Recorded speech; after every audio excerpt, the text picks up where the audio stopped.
You will fumble that man if you're quick to correct him but slow to celebrate him. He does the right thing all day, every day, and you never show appreciation. But the moment he does something wrong, you want to pinpoint it, baby, your time is limited.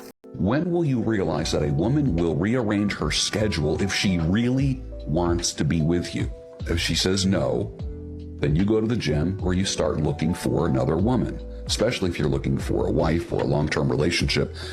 She can play that game with her orbiters, but she's not going to play it with you.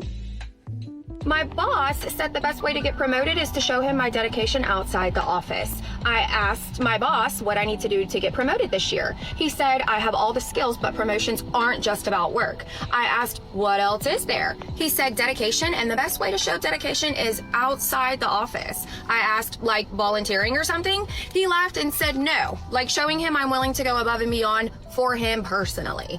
Then he said the employees who get promoted fastest are the ones who make time for him. Why do men think a promotion means you owe them your personal time? I'm gonna say something that I've never said out loud before. It's so embarrassing. It's so embarrassing, but I feel like if I want it to happen, I have to say it out loud, and I have to put it out to all 200 and something thousand of you, okay? I really want a boyfriend. I don't think you understand, for me, that's like so embarrassing and weird to say. Probably because I'm 23 and I've like never had a boyfriend before, like a real one. But I do. I want it. So do with that what you will. Steak on my plate, but she's perfect. Took a flight out to Europe just to post and party. I got an army, Romania like Rome, my army. I'm really a playboy like I'm Bros with Cardi. I'm getting zoned when I coast to Bobby. It's Big Mark. I just filled up at the petrol station, right? And I walk inside and there's a lineup of guys. The first guy's finished paying and he comes around and he sees me and he goes, oh. He backs up. He backs right up. And I mean like into the sunglasses, into the hats. He's like right up here like that, like that. And he's like, oh. And instead of me being like, in my head being like, oh, chivalry, how sweet. I was thinking, how wide do you think I am? Why'd you leave me such a big gap? I said, thank you, but I thought it, right? I thought, I put on weight, but shit. We're so fucked. We're so fucked. What's going on, fellas? Don't forget to like and subscribe to the channel. Leave a comment down below. Let's get back to the video. Hey babe, I've seen your messages. I'm so sorry that I haven't been able to get back to you. It's just that I'm having a really busy day. But as soon as I have the opportunity, I'll reply to you. Listen, hope you have a good day. That was 8 seconds. It takes 8 seconds for someone who's interested in you to respond to you so that you don't spiral out of control wondering why you're not getting a message back, a call back, or whatever back, yeah? If he can't take 8 seconds to get back to you, to reply back to you, to stop you from spiraling out of control, he's not the one for you. Leave. Lock it off. Guys that are going up to girls are getting way more girls because it's so much more rare now. Yeah, for sure. Girls are like shocked high when it happens. Even me, like I've had guys come up to me, and the best way is when they just treat you like a normal person. Like, you know, when people are friendly and like that, or when you're like at a coffee shop or whatever and they just make polite conversation. Those are like the best guys that hit on me because it's like they're just making it seem like this is what they do to everyone. So it's not like I'm like special. It's the ones that are like overly like, wow, you're so gorgeous. Like, I'd like to get to know you. Then I'm like, oh, I have to decide if I like you or not. Like, I had a guy recently at the gym. He came up and was like, because we were doing the ab roller, and then he was like, oh my God, I have to show you like a funny video. And he waited till I was like resting, not like in the middle of ab rolling. And like, he was like, he showed me a video of a guy doing the ab roller on the treadmill. It was like stupid or whatever. And then it was like funny, and he's like, this is what we need to do and whatever. But it was cute because we're like laughing. It's not even his joke. He used someone else's joke to like show me. So then I'm giggling, and then we made like funny banter. Yeah. So the next time he talks to me now whenever he sees me at the gym, because now we're like friends. I just needed to share this story about how unbearable men are. This guy who I've known for literally 15 plus years, fully fucking friends. We've kind of been chit-chatting here and there over the last 7 months, whether it's like texting or first red flag was that when a man tells you he's gonna do something and then doesn't do it, like literally just believe him. I obviously missed that waving red flag. And we kept saying that we were gonna like get together for a drink or like whatever. I went home this weekend and I fully texted this man being like, hey, I'm home, let's grab a drink. He doesn't answer. Like, not even like a lie. Like, I have the stomach bug, I have the flu, oh, I'm actually a loser, and like, I don't actually have the balls to take you out. Just make up a lie. He doesn't answer. And I'm just like, wait, I'm so confused. Like, are you gonna know me for like literally 15 years, texting this big game, and then you just don't answer? Please just grow a set at this big age. You know, like, just say like, hey, I don't really like you. Hey, like, I'm a little boy. I don't understand. Like, I just don't understand why men can't just like communicate and be honest. Like, I'm a big girl. Don't worry, I can take it. A lot of these modern women spend decades being told to be independent, to be strong, and now they're exhausted. Now you're alone. Now you're realizing that nobody wants you. And you can't even say that people didn't warn you about the cost, because they did. Turns out that advice was trash. Should have listened. It's really unfortunate that men make more money than women, because what do they even spend it on? Interesting. Although I think someone should explain exactly why it's anyone's business what any person does with their money. As long as they're not hurting anyone, who cares? And why exactly would you be concerned about it? Unless, of course, someone's actually upset that they think that the men aren't spending enough money on them. But I guess they didn't take into consideration that a lot of men tend to make more money than women because, one, they tend to work a lot of those jobs that some women simply don't want to do, and oftentimes they put in more hours at those particular jobs than women do. But I guess they didn't take that into consideration, because that would actually involve thinking things through.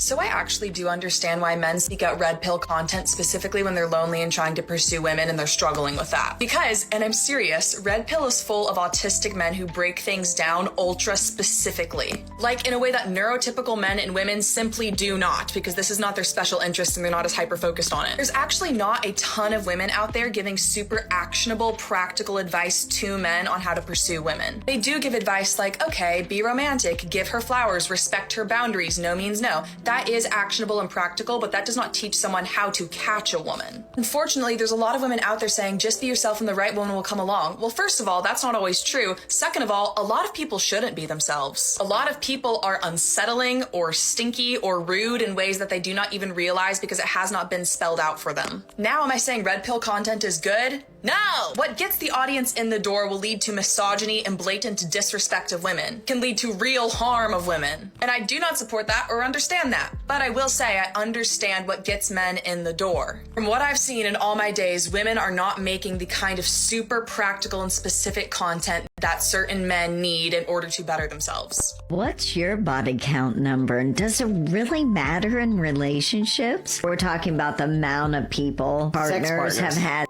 sex with. Now, for me, it doesn't really matter. I don't care how many you've really had. The only time it actually factors in for me as potential information is just knowing the level of relationship experience and experience my partners had, because it helps me understand like how new things are going to be for them. Right. Things that they haven't experienced. Do they have a bucket list that they're wanting to do? You know, it kind of helps me understand that environment with them. But it really doesn't matter if they've had 1, 3, 5, 100. It just doesn't matter to me. It's really about understanding the level of experience with intimacy and relationships that the other person has had. But it's become such a hot topic. That number. Does it really matter to you, Olivia? Women want men to read their minds, make the first move, approach correctly, show up in a certain way. That's the entire industry, teaching them how they should be pursued. But when a man doesn't nail it, when a man doesn't do as they want him to do, as they think he should do, then he's the problem. Instead of saying, maybe I should adapt to what society is doing. This is my hot take of the day. I don't think men should ask women, can I buy you a drink? Why don't you go to the bartender and be like, hey, I'm buying her next drink. And go sit yourself down somewhere. And you know what? 9 times out of 10, she's going to come over and say, The bartender told me you brought my drink. Thank you. The big difference is that men with confidence do that. Because men with confidence are like, okay, cool. Maybe she'll come over, maybe she won't, but that's that. And that's like a gift out of the heart. Versus men who like want to come up to you and be like, can I buy you a drink? You know what that means is like, okay, you're basically asking like, paying for a drink so you can talk my ear off, so we can have conversation. It's like an exchange thing, not like a out of the heart thing. And the exchange part can be a scary thing. Like, what are you exchanging? Like, it's a red flag in a woman's head. It's like, okay, I take this drink, and then what is he expecting? Like, does he think I'm supposed to do something for this drink? Go back to his house? Like, what? So I definitely think that the exchange thing is not very fair, meaning that if you're going to buy someone something, just buy it for them. You don't need to ask. If I'm in Starbucks and I see someone in back of me, they're having a bad day, I'm going to buy their drink. I'm not going to be like, let me talk to them first. You see? Okay. That's all I have to say. When a man is in love with a woman, or really, really likes a woman, do you know that you don't have to do anything besides exist? Oh, really? Seriously, you don't have to do a single thing. Okay. You don't have to jump through hoops. Okay. You don't have to prove to him how great of a wife you can be, how great of a mother you can be. You don't have to do gymnastics in the bedroom. Oh, okay. You don't have to show him how good you are cooking macaroni and cheese and chicken curry. Girl, you don't have to do anything. You just have to breathe. So if all a woman is supposed to provide to a man is her existence and her breath, which 9 times out of 10 most likely is going to be bad, what exactly is the man falling in love with? These women are out here really thinking that men are not able to build a connection to a woman. Of course, if there's no substance to a woman, if there's no energy with that woman, that man is not going to fall in love with her. He might fall in love with her body, but that's the one thing that a lot of women don't understand. You got all these baddies walking around here with these nice body, face card is a 10, but there's no connection to it because the woman's, her body is like, it's shallow. There's nothing else to it, right? And another thing that I want to add is the fact that a woman is supposed to do only 2 things, exist and breathe. When in comparison, a man is supposed to keep up with her lifestyle, if not make her lifestyle even better, pay all of her bills, and make sure he stays loyal, he stays respectful, he stays true to her. When all she does is just exist and breathe. Make it make sense. Your 20s are supposed to be when you travel, make mistakes. No. Date around, get drunk, party, stay up all night. No, don't do that. At least she's making some good choices. We have this idea in our culture like the choices that you make in your 20s don't matter. This is the quality of your choices and its effect on your future, and then this is age. And everybody agrees that your choices matter in school. And everybody agrees that adulthood is for hard work and responsibility. But for some reason, a lot of people talk about your 20s like, hey, f*** them, throw them in the garbage, who cares? And this is not how it works. This is how it works. There's a separate one for boys and girls. And I'm not saying that girls' choices don't matter. I'm just saying you can mess up pretty bad and someone will dig you out of here. So as we all know, your choices begin to impact your future in school at about your teens. And the choices you make matter more and more. And then as you get older, they matter less and less because there's less future. So the choices you make here are gonna affect all the rest of this. And it's like she doesn't know that. You got time. You got plenty of time. Well, you do got time until you don't. That's how time works. This is less time.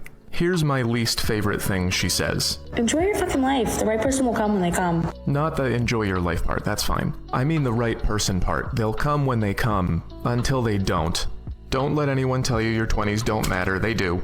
Good things do not happen by themselves, you have to make them happen in your 20s. And as far as partying and getting drunk, I've done that 1,000 times, and I promise that none of them were worth missing out on real life.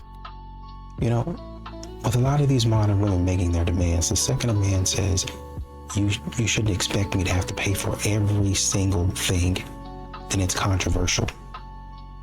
But equality only seems to apply when it benefits a woman.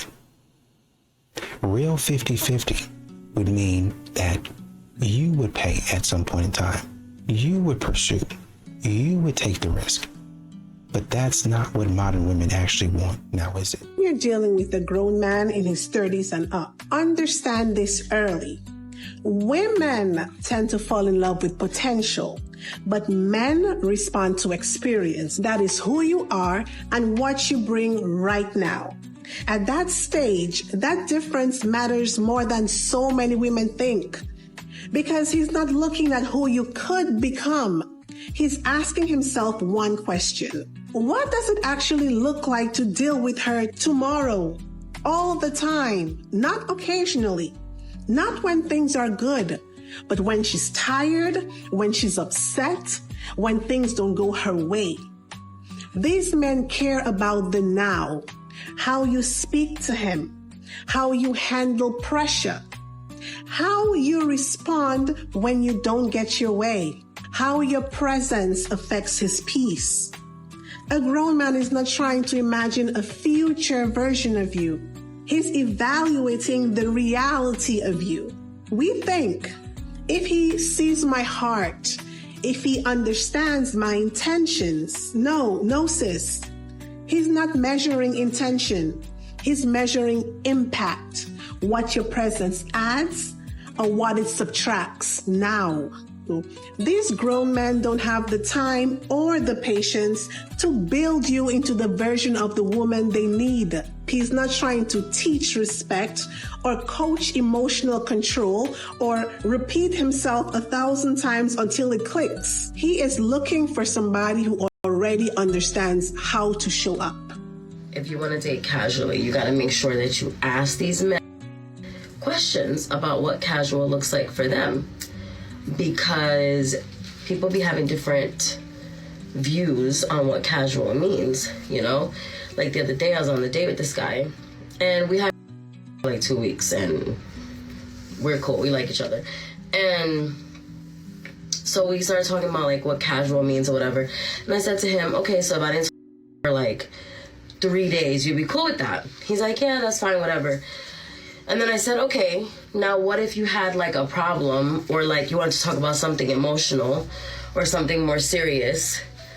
And I told you, actually, no, I don't want to hear about that. Now what? How would you feel if I was like, yeah, no, this is casual. We're not doing that. He kind of was like a little shocked. And he said something like, oh, I don't see the big deal. Like if you want to talk about something, like I'm down. It, like I wouldn't do that to you, like if you want to talk about something. And I was like, but no, like I'm not doing that. If it's casual, we're not doing emotional labor. Like no. And that's the things, like you have to be aware, because a lot of these told him to his face. I told him this. I said, you want the closeness and the companionship and the emotional labor relationship, but you don't actually want to put in the effort. And that's fine, because I feel the same way. Like we're in agreement about what casual means for both of us. I also do not want to put in the labor.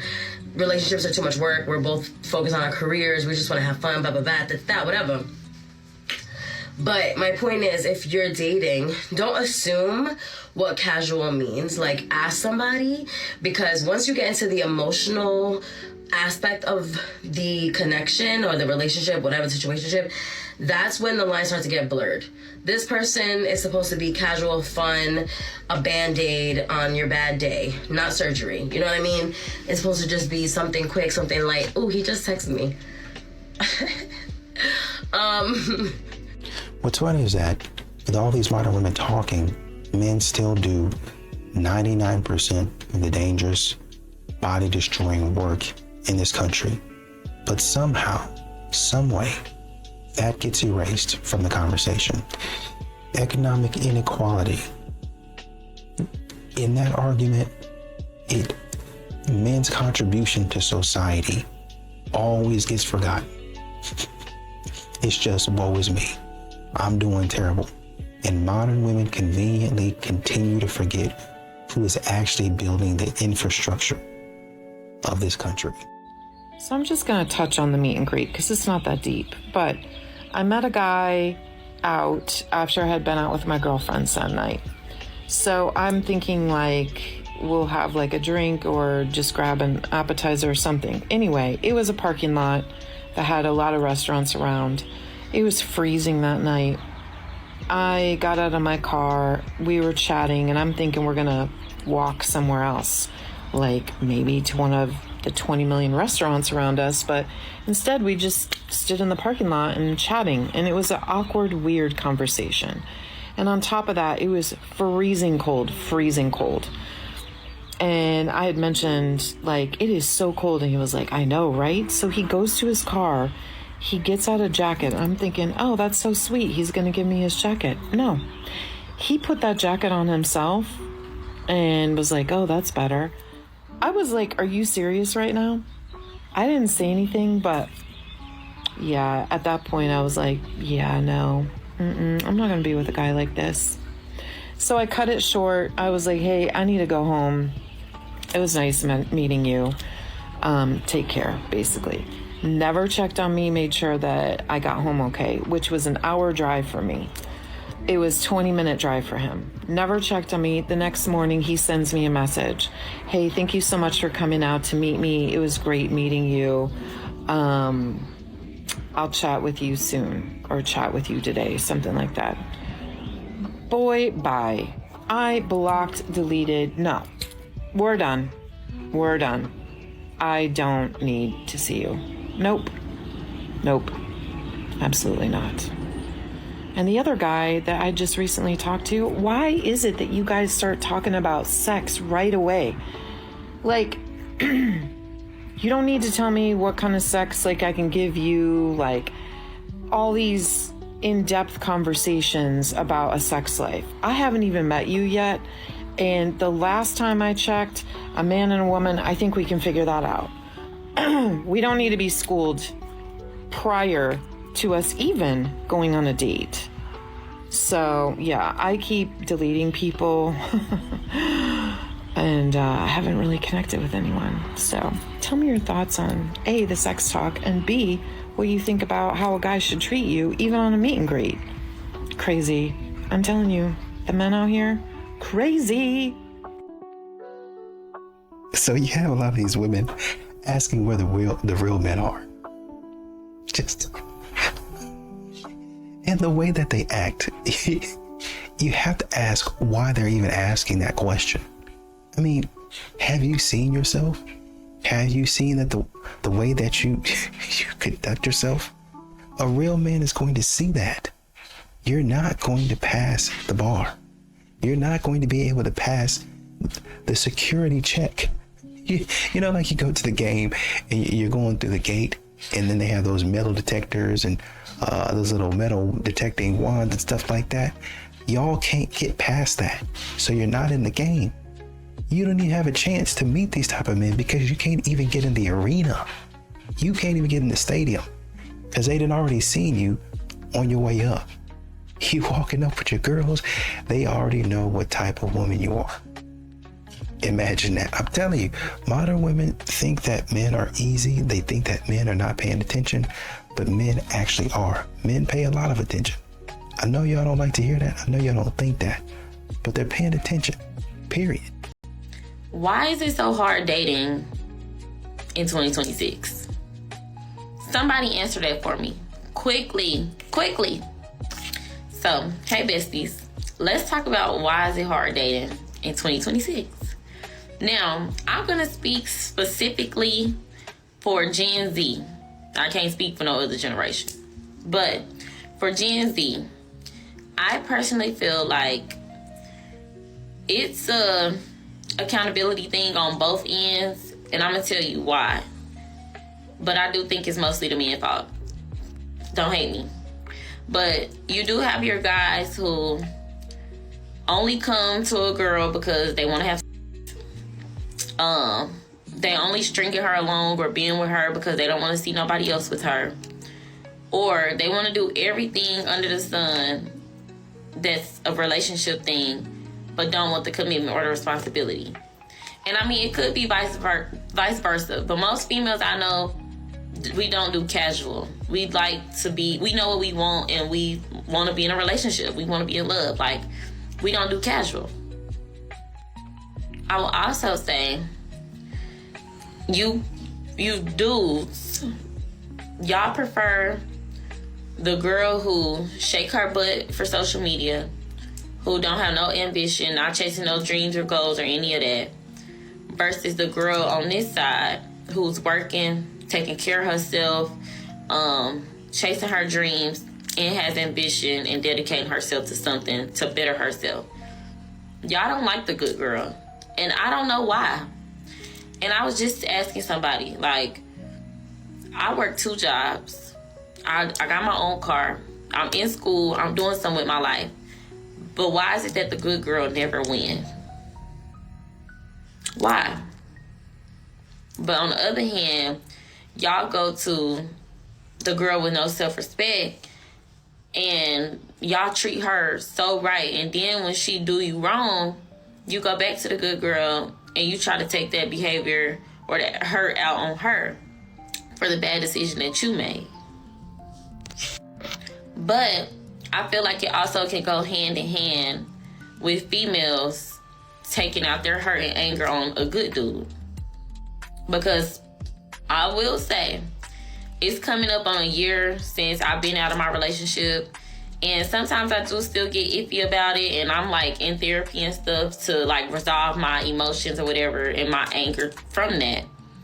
But I found myself taking it out on a dude who did not deserve it. A dude who was taking me out, paying for stuff and all of that. And I took out my anger on him. And I don't even know why. Like, I couldn't tell you. Like, I don't even know why. But it's like, he didn't deserve that. And I think a lot of us need to stop trying to jump from, and this is what my counselor told me.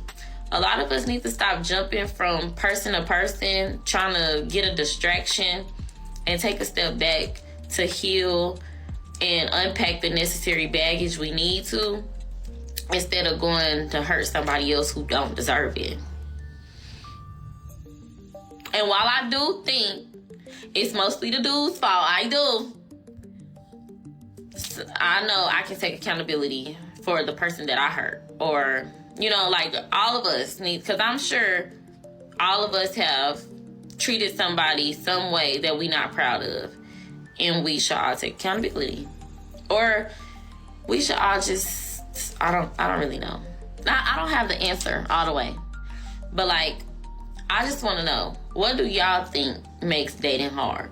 Because for me, that's what I think it is. And that's why I'm taking a step back. Because I don't want nobody around me. Leave me alone. Like, for real. Okay, bye. What's crazy is that modern women, they come up with all these tests, man. They come up with all these tests to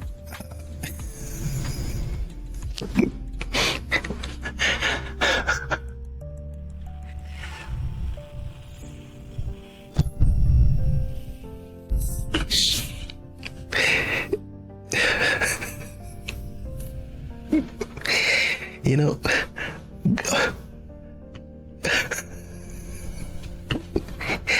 gone are the days. Gone are the days.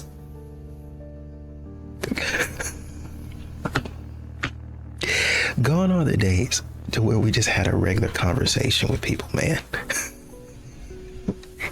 Now we want to put them through the Legend of Zelda side quests. We want to put them through the Pokemon quest where you got to go here and go there and do this to get the rainbow badge and the rock badge or whatever it's called. I can't remember. I haven't played it in a long time. And you got to go over here to get this Pokemon and you got to roam the field for 3 hours. Instead of just saying, hey, man, I want to have a conversation with you. Have the conversation. Really pay attention. Modern women, y'all talk about men. Learn how to ask the questions. Learn how to ask those questions, the right questions. Why not do that? Why not do that, man? Just modern women are not good at dating at all. What is your salary? $70,000. And you also receive a disability from the NFL, is that correct? Yes, ma'am. Great. And you have been receiving that since last year, is that correct? Yes, ma'am. And how much are you receiving per month? 135 on it. sorry, 135,000. Is that per year? Yes, ma'am. But that is designed to be temporary. Is that correct? It's temporary. But you are still receiving it to date. Yes, ma'am. So do you understand that I've calculated your support based on both sources of income as being at the maximum of $2,340? Yes. But you disagree with child support being set to that amount, correct? Yes, ma'am. And what are you requesting that child support be set to? I think is fair because I think like $1,500. You know, I want to support my child. I want to be there and stuff. I just don't think the max is, you know, as much as I've done and I provided. I'm there. I'm a present father. I take care of my daughter, you know, and I want them to be compensated. I think fair is $1,500. You know, she's on my insurance. When asked what he thought would be fair, Mr. Coleman said he believed $1,500 per month would be fair.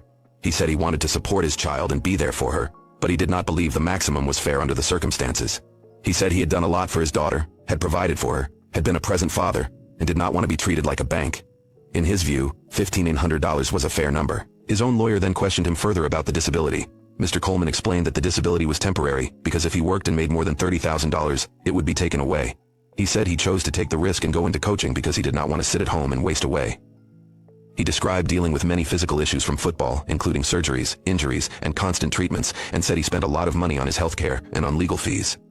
According to him, there really was not much money left over once those obligations were paid. He also testified that as far as childcare was concerned, he had always stepped up for his daughter. He said that since she was born, he had been present, had helped financially, had sometimes dipped into his savings, and had paid for things like daycare, birthdays, and whatever else the child needed. He explained that when the child was with him, his mother could help care for her, so he did not need a nanny on his own parenting time. Ms. McIsaac's attorney then cross-examined him. She emphasized that while he kept calling the disability temporary, it would continue for life if he simply chose not to work. She framed it as income meant to support his livelihood because of the injuries he sustained from football. She then walked him through the math, pointing out that as of now he was receiving $135,000 a year from the NFL disability and another $70,000 a year from TCU, which put him at more than $200,000 a year in actual income at the present time. But you're also living in a $5 million house, is that true? A $5 million house? When you're living in a very nice home. A $5 million house? I'll look it up later, but that's what I understand. And do you know that I owe taxes on my house and that I'm selling my house? That is, any of us that own homes have to pay taxes on the homes. Yeah, I owe taxes. I'm selling this house. So, okay. And it's not even nowhere near $5 million. Okay. You own not even close. All right. You own various luxury cars. Is that correct? I have one car. What kind of car is that? A 2017, 2018 Porsche Cayenne. That, you know, is not that expensive. I have one car. All right. Do you fly on private jet? Is that right? I don't fly.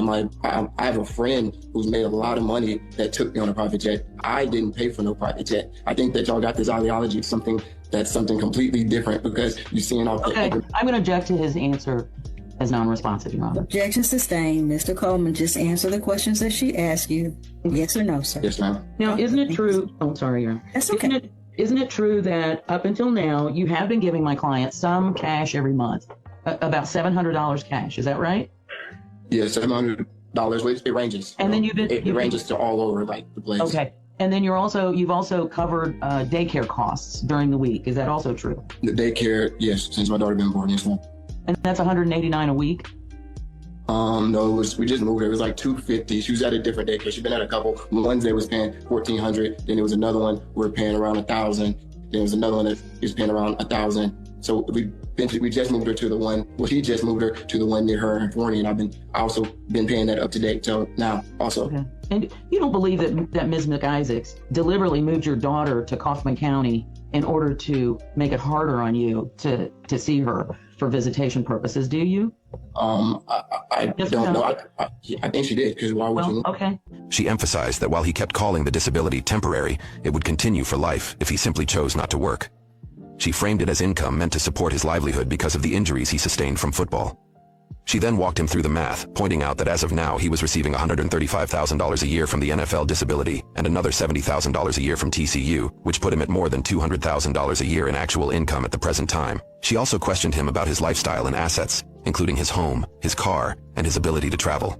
She pointed out that he had historically been giving Ms. McIsaac around $700 in cash some months, and had also been paying daycare costs, which meant he was already paying amounts in the same range as the support being discussed.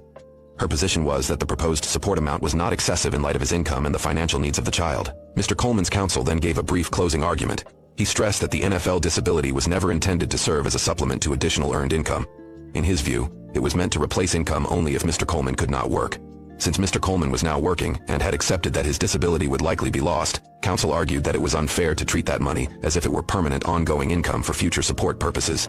He asked the court either to base support on the $70,000 salary alone, or to use a compromise figure of about $500. Ms. McIsaac's attorney responded that nothing in the record showed that the disability payments had actually ended or were about to end immediately. At the present moment, Mr. Coleman was receiving the money, and the court was entitled to calculate child support from his current real income. She also argued that her client needed the support, and that if the court were willing, it should even consider an additional amount for weekend child care. Still, the state itself stuck with its request for the maximum guideline amount of $2,240. After hearing from everyone, the judge announced the ruling. The court accepted the agreed portions of the order and made them the order of the court. The judge then ordered child support in the amount of $2,240 per month, beginning October 1st, 2025. The judge asked if there were any questions. There were none that changed the ruling, and the hearing concluded with the parties being excused. I think for a lot of men, they walk away from dating because the rules keep changing, and a man can't keep up with that stuff. Just one day I want this, another day I want that. Last week you could do a certain set of things or say a certain set of things to me. This week changed. And a man each week, honestly and truly for these modern women, every hour, on the hour, you're supposed to know when her mind changes about something and be on board with it. Like, as a matter of fact, for a lot of modern women, they're expecting you to know exactly how they will feel and anticipate that move. So they haven't even thought it yet. It hasn't even crossed their mind, and they're expecting you to know and understand that and be like, okay, this is what she gonna want. Oh shoot, she likes pink today, but tomorrow she gonna like green. So let me go out and get everything green, nails green, hair green, green clothing, paint her car green. How do you know that? Well, I'm one step ahead of you because I know what you're gonna think. I'm a psychic, I can read into the future. That's the type of time that modern women are on nowadays. They expect a man to just guess. And it's more than a guess. They expect a man to just know how I'm going to feel, know what I'm going to be doing, know why I'm going to be doing it, what drink I want, what food I want, the girls that I want to talk to, the girls that I want to hang out with, where I want to hang out with, type of food that I want, just all of it. At that point in time, men are saying it's not worth it. It's not worth it at all. That's an attitude of entitlement. That's a delusional mindset. That's a mindset that's rooted in fantasy. Now you have men stopped approaching, and everybody wants to know why. But the answer is really simple, to be honest. It stopped being appreciated. You're acting like men are criminals. You walk up to a woman trying to be respectful, and what do you get? You get an attitude. You get somebody rolling their eyes. You get somebody putting their hand in your face. Maybe she records you and puts you on TikTok. Got you out here on YouTube, on Instagram, laughing. And a lot of times women don't understand that I don't know why, they don't understand if you do this enough times, then a man's gonna be like, oh, okay, well, let me go find something else to do. Why in the world would I continue to put myself out there to get embarrassed? Why? Why am I going to take the risk and I'm getting no reward? I'm not getting any appreciation for what I'm doing. It used to be a man could approach a woman, and even if she wasn't interested, she'd still be polite. Even if she ain't like him, oh no, thank you, I appreciate it. And you just walk off. You had your dignity, you had your self-respect intact. Just gracious and polite. Okay, cool, no problem. But now you have women out here treating men like they're a criminal, but just coming to say hello. Man, open the door, you treat the man like a criminal, right? And so when you start telling men they've done something wrong, It's always, oh, well, you didn't do this right, or I like the approach and the line and all this other stuff, but I wouldn't have done this or whatever and whatnot. Men just stop walking up to you. Men just, they get to saying, well, you know what, she's gonna be silly anyway, so I'm gonna go do something else. I'm gonna go figure out something else to do. I'm gonna go be more productive with my time. And modern women, for some reason, they don't get it.